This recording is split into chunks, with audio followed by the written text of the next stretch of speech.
Cuando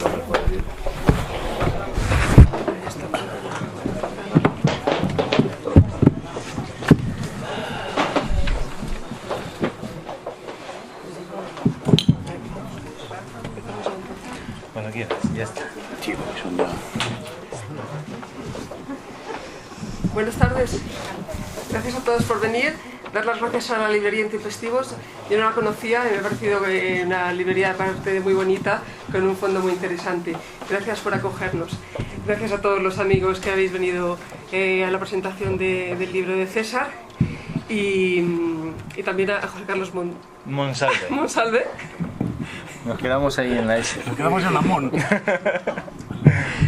Por estar en la mesa con nosotros.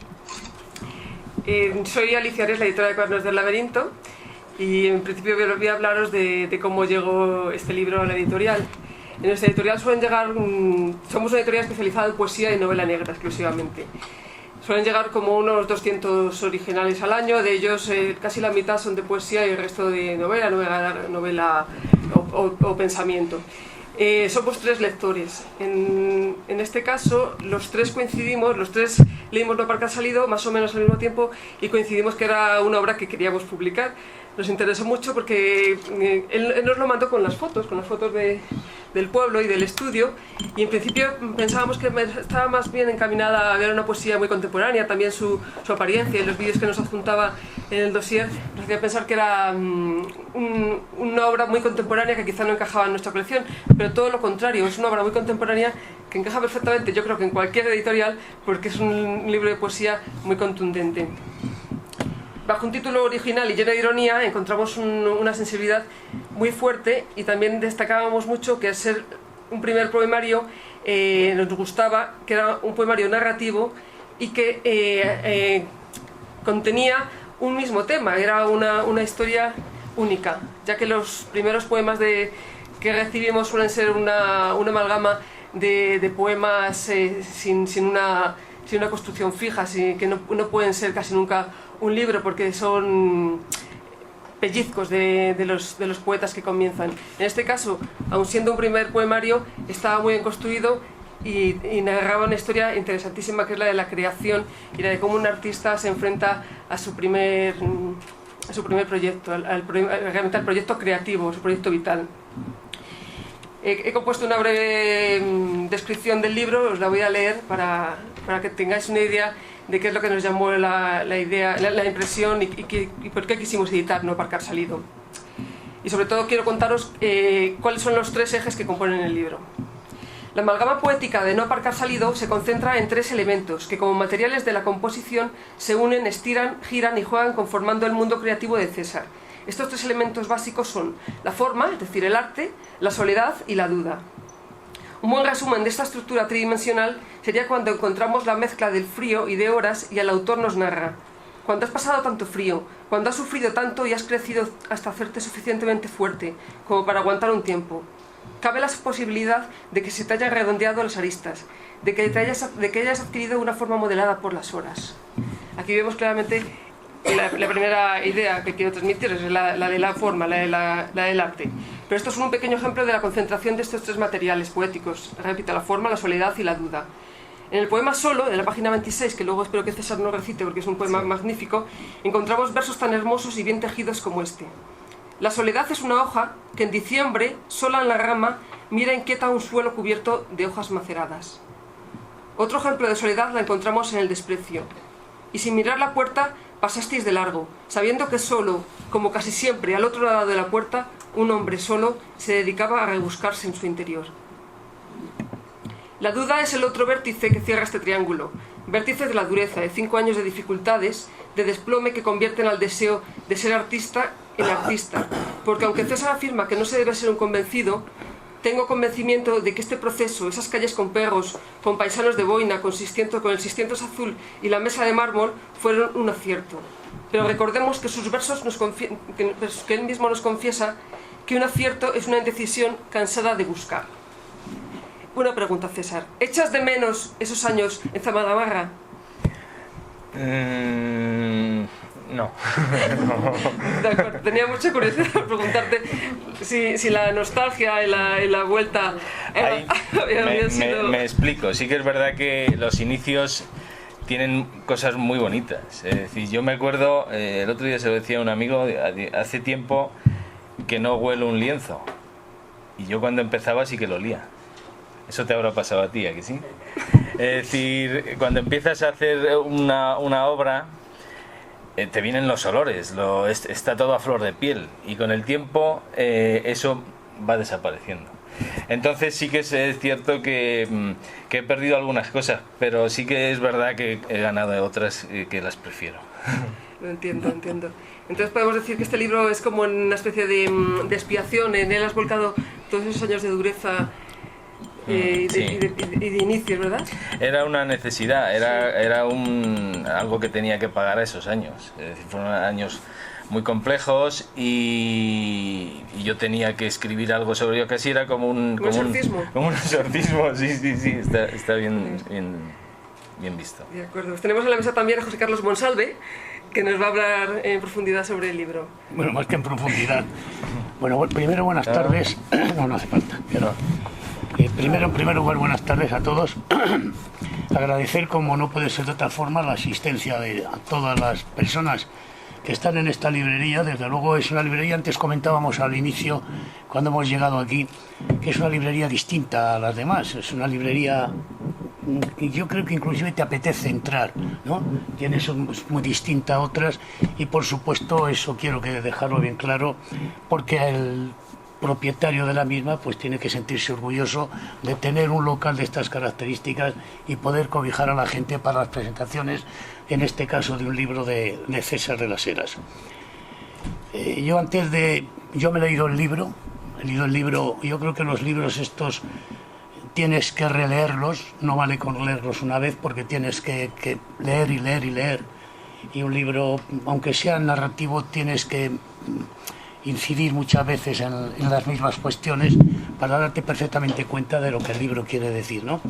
Pero antes le preguntaba a la editora del libro, a César, de que por qué no, y que si añoraba Zamarramala. Yo a lo mejor, puede ser que no añores Zamarramala, porque a lo mejor no has podido aparcar nunca en el sitio, no poder poner, no aparcar salido, dado rabia, no has podido aparcar, y a lo mejor por eso ahora no añoras Zamarramala. Un poco más abajo. Pero bueno, yo de todas las formas sí que he escrito un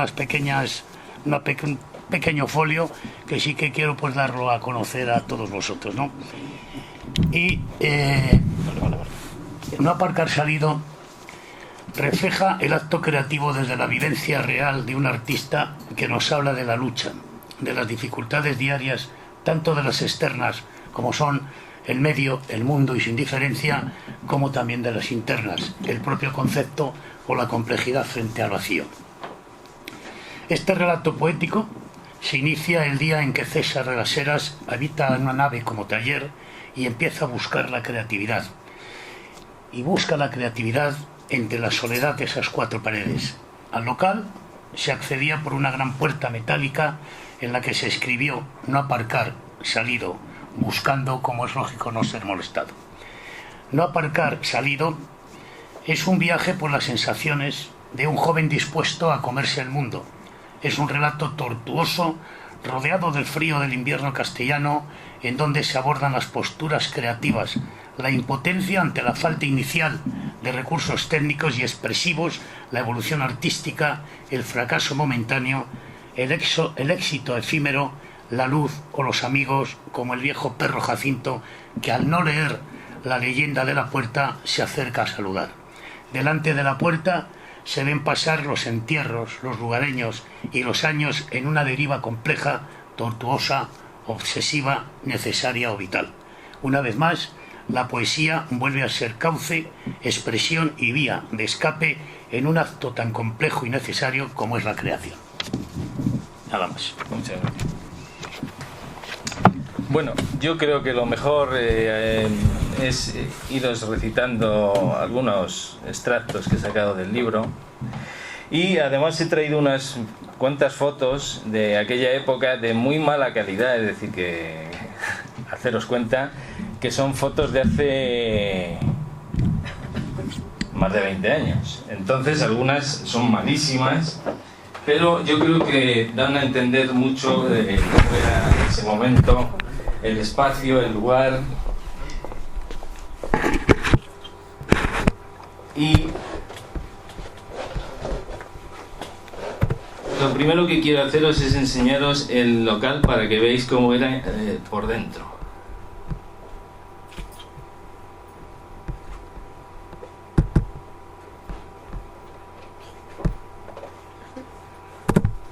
Bueno, eso que veis ahí era el local en el que estuve metido 5 años,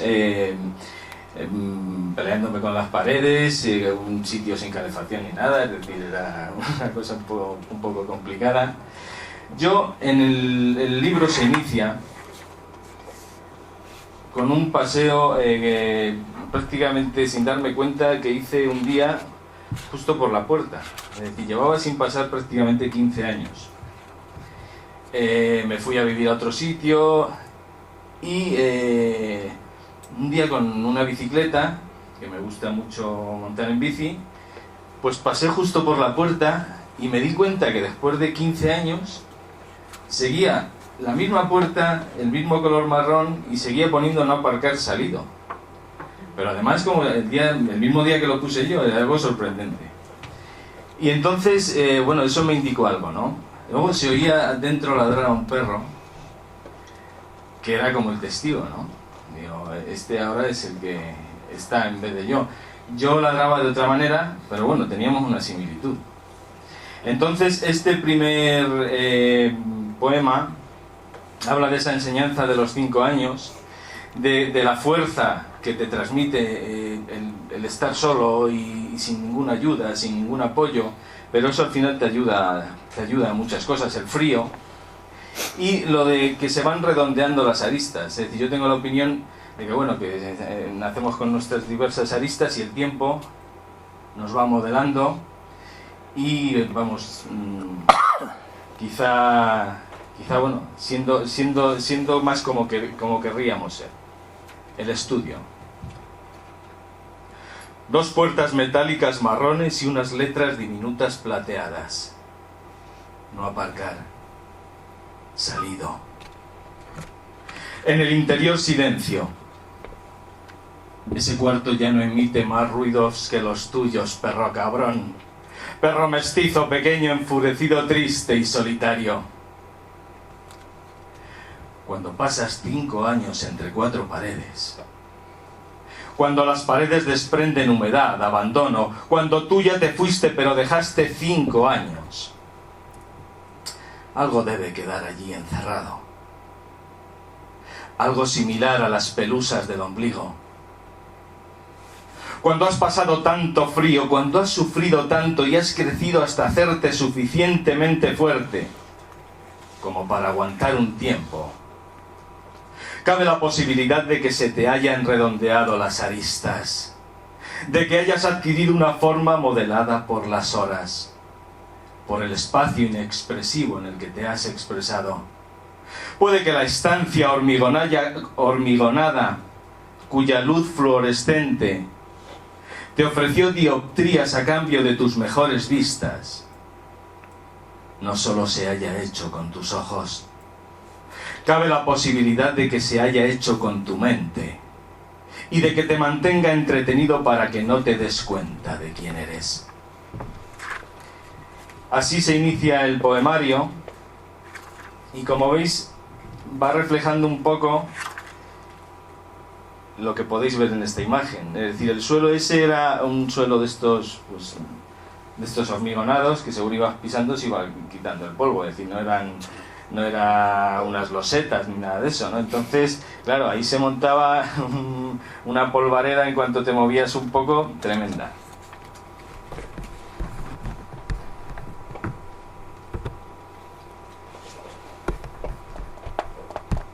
Luego, claro, era un momento iniciático, con lo cual la obra se ve que no mantiene una lógica de madurez, sino que según me iban viniendo las ideas, pues yo iba intentando darlas forma, con lo cual hay distintos tipos de obra a lo largo del camino. Este es uno de los primeros cuadros que hice allí, que es un díptico de 2 metros y pico, y que he mantenido la estructura, no la he editado, para que veáis cómo está la iglesia detrás. Entonces yo, para hacer las fotos, sacaba los cuadros a la calle y la gente me veía ahí haciendo fotos a la obra y todo esto.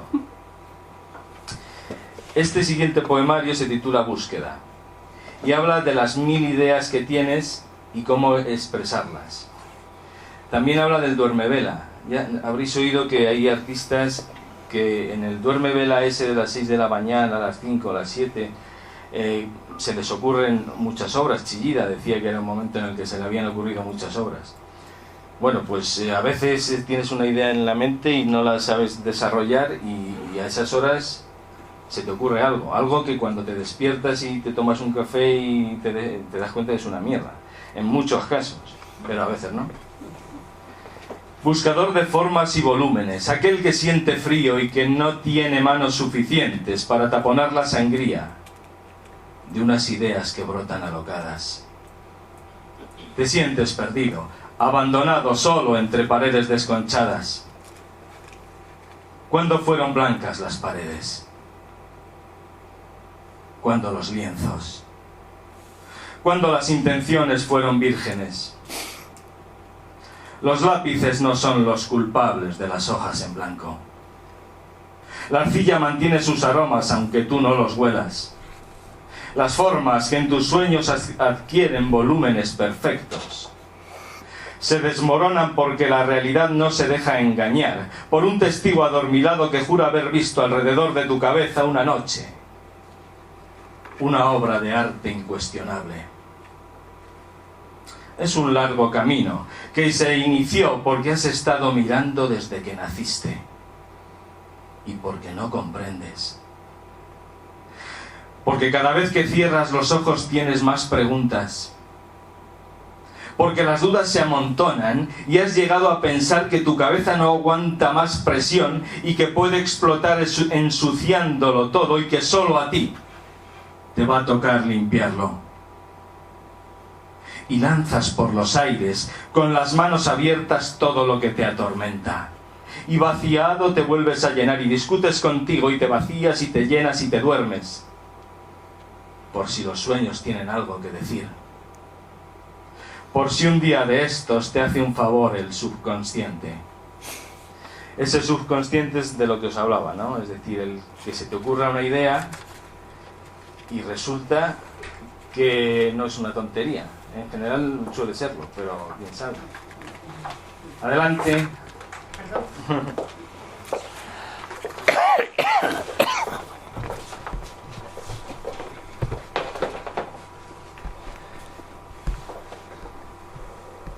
Allí también empecé a hacer cerámica. Y esta es una de las primeras esculturas que hago allí. Se titula Salomón lo quiso así, aunque con menos ventanas. Es una pieza de 70 por 60 o por ahí. Y bueno, está claro, está lleno de ventanas. Tampoco voy a explicar la situación de las ventanas.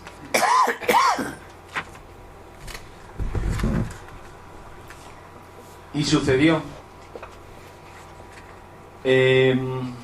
La sensación de encierro con los años pues se fue acentuando, ¿no? Es decir, yo estuve estudiando en Madrid, trabajaba también, pues allí tenía mi ambiente y todo esto, y la verdad es que yo no me imaginaba en la que me estaba metiendo, porque sí que es cierto que claro, que fue un cambio de vida radical desde el punto de vista de que yo iba allí más o menos a las 9 de la mañana o por ahí, y me podían dar las 12 de la noche, tranquilamente. Y prácticamente todos los días estaba allí solo. Pero eso hizo que con los años pues se creara una sensación que me hacía a veces casi estar mejor dentro que fuera. Era algo muy curioso. Lógicamente esos inicios hablan de ansiedad. Hablan de que quieres hacer algo pero no sabes cómo. hablan de que un día hay un avance y ese día es fascinante, pero también habla de que al día siguiente pues dudas y no estás seguro con lo que has hecho. Dentro de aquel cuarto hiciste un hueco, un hoyo, un pozo, un mundo paralelo entretenido en controlar tu fuerza irresistible. Crecieron las paredes y esa puerta dejó de hablar de ti. Comenzó a advertir al que quería molestarte, a las que miraban paseando. Comenzó a crear las dudas suficientes como para no atravesarla, protegiendo unas ideas alocadas que perdían las formas con el tiempo. Una mano en la frente. Charlas íntimas.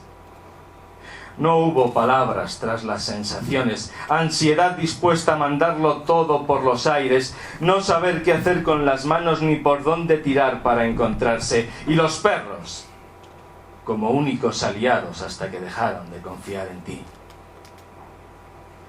Nadie supo que tras las puertas hubo un sueño de conquista. Esa mentira que jugaba al escondite con lo que parecía un acierto en la distancia. Con la promesa de unos días en los que parecía disminuir el frío de unas manos, dispuestas a sujetar lo que parecía el cuello de unas musas desnudas. Las musas saben, como los perros, que no eres de fiar.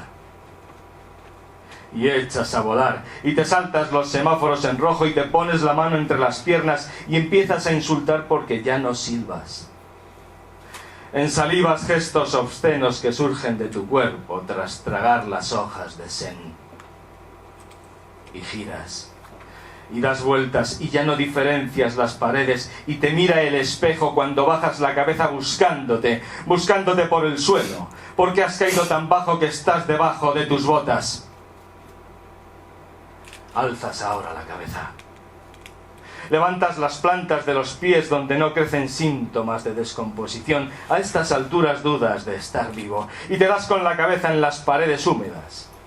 Y la cal se descuelga o saltas sobre tu frente ahora blanca. Nadie te ha dado permiso para llorar, tampoco para sentirte derrotado, menos aún para echar la culpa a los que no vendrán. Y esos materiales que pisotean sonríen. El ja, ja, ja, que retumba y se escapa y asciende y huye de la locura que va llegando, ya que no llegan los aciertos. Y se disgregan las hojas muertas de los árboles, muertas de risa por tu soberbia vida de triste intermitente. Un síndrome inextricable y los del fondo acojonando ancianas. Todas las risas llegando a las costas sin playas y entonces... ¿qué pueden hacer unas olas cuando no encuentran ombligos de arena?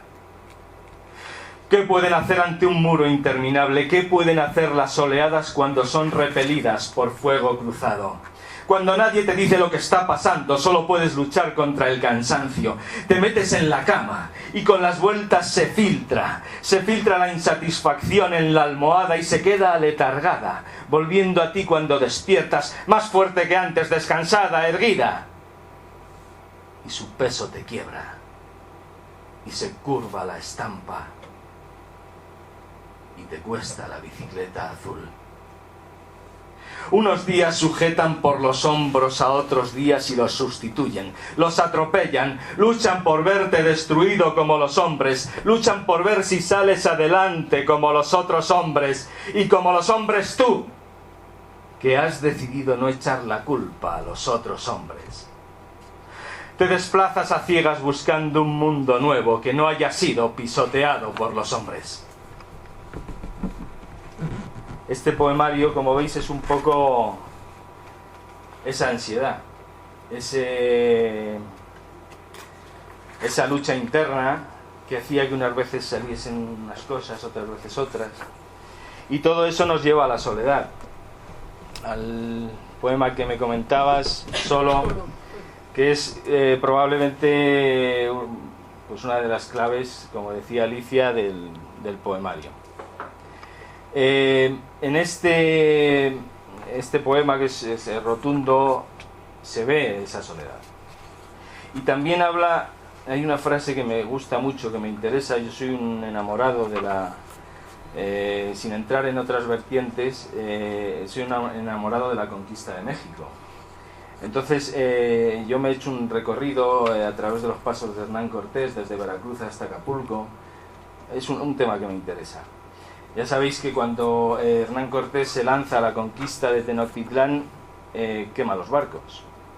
Dice, aquí una de dos: o vencemos o aquí se acaba nuestra historia. Yo hablo de eso, de no todos los que queman los barcos vencen. Es decir, a veces quemas los barcos y te comen los indios. Así que vamos a ver qué pasa. En principio tenemos las piernas y los brazos, no pueden llamar sin nombre. La soledad es una hoja que en diciembre, sola en la rama, mira inquieta un suelo cubierto de hojas maceradas. La soledad acaricia tu cuerpo con un viento racheado que en ocasiones es frío como la sonrisa de un banquero. La soledad es un síntoma que amortaja la mirada, que baja la luz, que disminuye la intensidad de las bombillas. Si pones atención, escucharás un solo de violín prácticamente imperceptible. Las manos, que se fueron a buscar a otras manos, regresarán vacías y se ocultarán en tus axilas, solicitando tu perdón. Los abrazos que un día conociste, los que diste, los que te dieron, pasarán de largo, o ni siquiera pasarán. Serás una botella de vino, de buen vino, que un día regó los campos de una conversación inteligente. Serás un vidrio verde con 3 gotas de un caldo avinagrado, vidrio verde que se quedó impregnado de unas huellas de las que nadie se hace cargo. Cuando no conozcas las calles, cuando pasen de largo y no te miren los que pasan, cuando sepas que si te caes te filtrará el suelo y seguirás cayendo indefinidamente, girando indefinidamente, cuando la nota discordante se pierda entre el gentío y una gran orquesta hipnotizada por un director imperturbable se lance obsesiva y suban y desciendan los arcos y te atraviesen 1000 flechas. Cuando escojas un camino por el que nadie ha pasado y el futuro sea imprevisible y un grillo impasible te advierta de que ya te había advertido de los peligros de un futuro imprevisible, puede que entiendas por qué pocos se aventuran por este gigantesco desierto que separa las intenciones de los hechos. Puede que te des cuenta quizás un poco tarde de que no todos los que queman los barcos vencen. Puede que encuentres una tabla deshojada que a la deriva te lleve mar adentro y quién sabe, esas olas desérticas, agua o arena, soledad infinita, que no entienden de lágrimas, que te mirarán con los ojos de un banquero.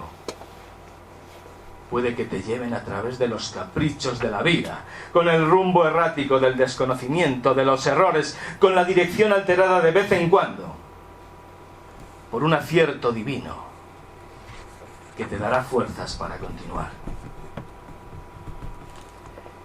Ese es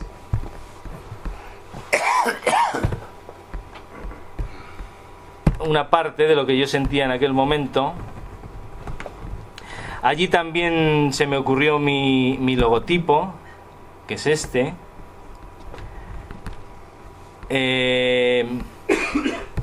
Inicié una cerámica que la llamé Tesélica. Esta cerámica, la verdad es que me sacó adelante durante muchos años. Es cuando ya me había quedado sin un duro, cuando ya no había manera de tirar para adelante, un día se me ocurrió hacer unas cerámicas, una mezcla de arte visigótico y una idea contemporánea. Empecé a venderlas y empecé a venderlas y empecé a venderlas y al final había muchísimas tiendas en España que vendieron mi obra. Puedo decir que las mejores tiendas de cerámica contemporánea de este país han vendido esta cerámica. La he exportado a Japón, la he exportado a Londres. Y bueno, la verdad es que aquí nos encontramos con un problema y una satisfacción. Esta cerámica, yo creo que en parte podríamos decir que me salvó la vida. Pero también podríamos decir que se la cobró. Se la cobró porque se encargó de que me dedicase solo a ella. Con lo cual, mis sueños de dedicarme al arte y dedicarme a mi obra y a mis esculturas y todo esto, pues hubo épocas en las que lo tuve que apartar. Y, por ejemplo, eso responde a una de las preguntas de por qué con mi edad pues todavía estamos empezando. Pues porque me tiré cerca de 15 años vendiendo esta cerámica que tenía un gran prestigio, mucho éxito, y un día decidí que una de dos: o buscaba mis sueños o me iba a estar toda la vida haciendo cerámicas, que ya estaba harto de repetirlas, y que sí, que me daba dinero, que me daba un prestigio, que me daba un nombre fuera de aquí, pero que no era feliz. Algo muy curioso. Tenía pasta, me compré una casa, tal y cual, pero no era feliz. Entonces, en un momento dado, pues lo dejé. En esto me ayudó mi hermana Ana, que está aquí, que ha sido una gran ceramista, ayudándome durante estos años. Y aquí fue el embrión de esta cerámica, aquí es cuando empezó. Luego hay muchos tipos de artes. Podríamos decir que empecé un poco por el constructivismo ruso, que ya tiene tela, este tipo de cuadros. Esta es otra cerámica anterior, una cerámica de Grés, que les llamaba los castos, porque estaban así como asustados. También esta pieza era una pieza de casi 2 metros. Esta la tenía colgada en mi casa, en la primera casa que tuve en Torrecaballeros, y una noche se cayó a eso de las 4 de la mañana o por ahí. De repente creíamos que había explotado una bomba y era este señor que había decidido suicidarse, que ya no aguantaba más la vida y se suicidó. Y era una pieza de 2 metros de cerámica que se cayó entera al suelo, y no, imaginaros lo que es eso a las 5 de la mañana. Sí. Es decir, que este hombre descansa en paz desde hace unos años. Hay piezas como esta fue una pieza muy especial. Esta fue seleccionada en la Bienal Europea de Manises, es una pieza tallada en porcelana y es una de las mejores piezas que yo he hecho. Hay pinturas, hay cuadros, hay uno de mis cuadros que más cariño tengo, que es este, que es un Tutsi. Este cuadro le hice cuando era la guerra entre Hutus y Tutsi en África, y había una masacre absoluta, y probablemente, según le estaba yo dibujando a este señor, le estaban matando con un machete, porque prácticamente mataron a todos los Tutsis, que eran los ancianos quizás con más que decir en el pueblo en ese momento. Y este cuadro es un cuadro mío, este le tengo al lado de mi cama todavía.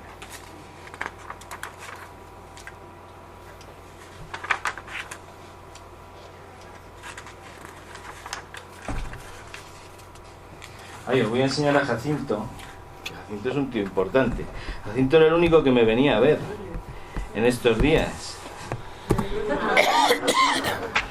Tenía 5.000 años. De hecho, un día no volvió más. Y yo es que pienso que se murió.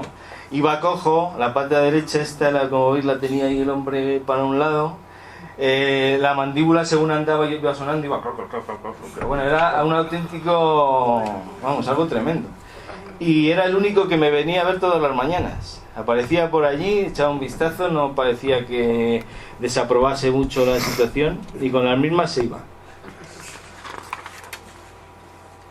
Y luego, pues la soledad pues tiene lo que tiene, es decir, la soledad pues a veces tienes que buscar cierto calor, tal y cual. El libro es no aparcar salido.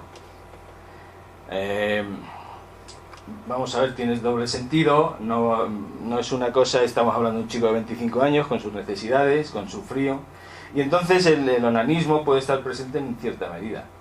Y entonces yo tenía un sillón que era el sillón azul, el sillón de pensar, que ahora mismo está tapizado en blanco y le utilizo en sudario live, pero en aquel momento era azul. Siempre buscando, siempre insatisfecho. Los ojos de las paredes parpadean lentamente con la disculpa de la llegada de la noche. El sillón de pensar es azul y acogedor. Se rompió un día de estos. Y desde entonces ya no me siento en él. Me hundo hasta que se encajan las caderas. hasta que se posan mis brazos y se siente respaldada la espalda por el respaldo. Te quitaría la ropa si no hiciese tanto frío.